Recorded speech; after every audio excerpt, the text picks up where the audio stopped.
오늘 낭독할 책은 오늘도 옆집 가게가 문을 닫았습니다입니다. 지은이 부자형아. 2020년 코로나로 인해 직장을 잃었지만 성공할 수 있다는 자신감을 가지고 자영업에 도전했다. 하지만 역시나 세상은 쉽지 않았다. 아무것도 모르고 시작한 프랜차이즈 요식업은 저자의 인생을 송두리째 바꿔놓았다. 사장님이라는 타이틀을 갖고 싶었던 그 젊은 패기는 순식간에 사라지고 말았다. 하루하루가 너무나 힘들고 고단했다. 아무것도 모르고 뛰어든 자영업의 세계란 그런 곳이었다. 성공을 하기 이전에 실패를 피할 수 있어야 한다. 실패를 피하는 방법을 이 책에 놓여놓았다. 코로나가 바꿔놓은 일상.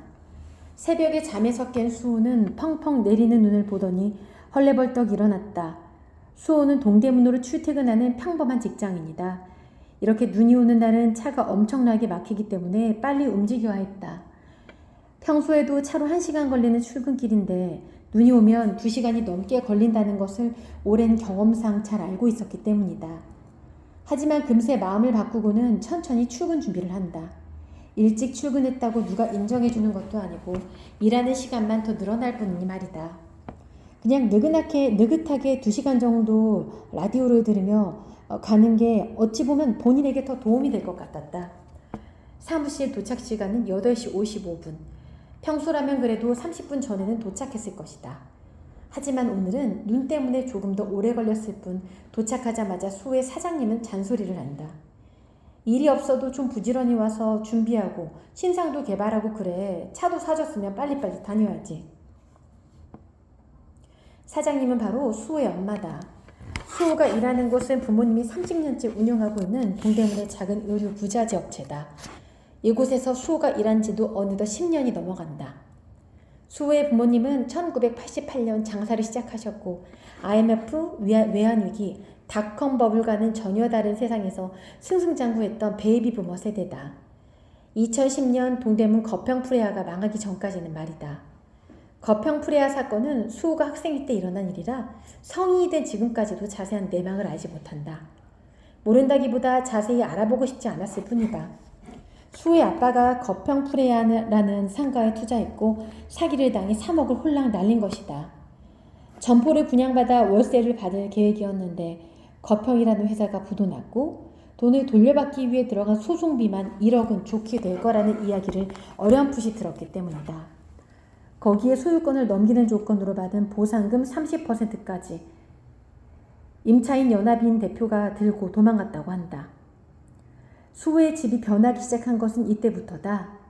부모님은 매일 큰 소리로 싸우기 시작했고 빚과 이자를 감당하기 위해 동분서주했으며 정작 잘못한 아버지는 본인이 뭘 잘못했는지조차 잘 모르는 상황이었다. 수호가 좋아했던 집은 순식간에 지옥 같은 곳으로 변했고 존경하던 부모님과 멀어지기 시작한 것도 이때부터였다.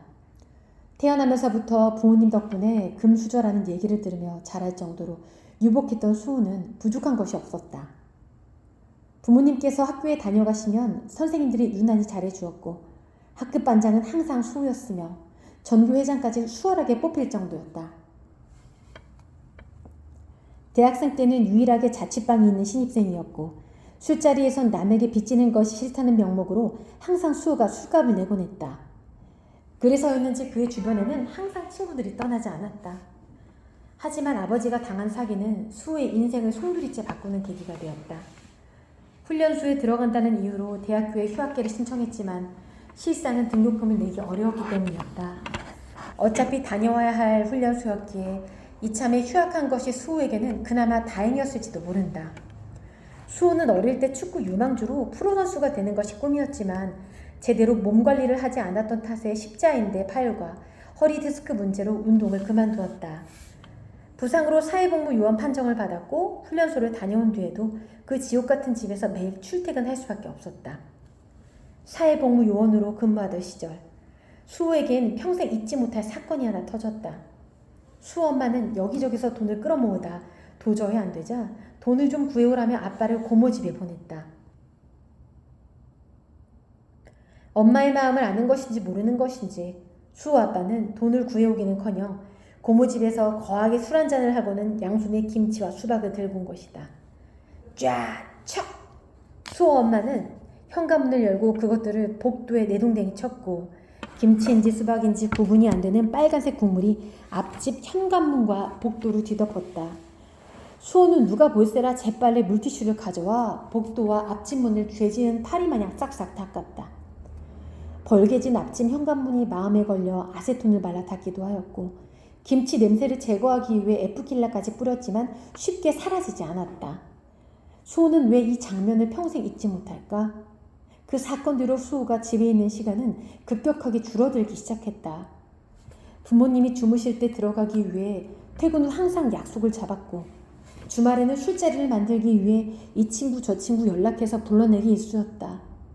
그날 이후로 수호에게 집은 쉬는 곳이 아니라 항상 눈치를 봐야만 하는 곳으로 변해버린 것이다. 설상가상으로 금융위기, 부동산 폭락, 금리 인상 등으로 수호의 매출도 점점 떨어지는 상태. 결국 사기로 수억의 돈을 날린 부모님은 모든 직원을 다 내보냈고 집은 40평대에서 20평대로 이사를 할 수밖에 없었다. 수호는 당시 3억이라는 돈이 그렇게 큰 돈인 줄 전혀 알지 못했다. 그저 부모님이 하라는 대로 해왔고 시키는 대로 살아왔기에 그제야 너무 세상 물정 모르고 살았나 싶은 마음뿐이었다. 본인이 뭘 하고 싶은지 취업은 어디로 해야 하는지조차 정하지 못한 상태였고 그냥 놀기 좋아하는 지방대 경제학과 3학년 학생일 뿐이었다. 결국 부모님이 내보낸 직원들을 대신해 자의반 타의반으로 어쩔 수 없이 부모님 회사에 입사하게 된 것이다.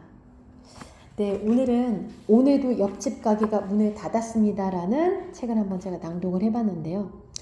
소설입니다.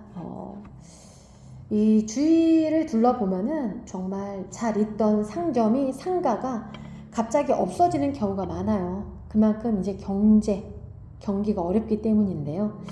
성공보다 실패를 피하는 것이 먼저다.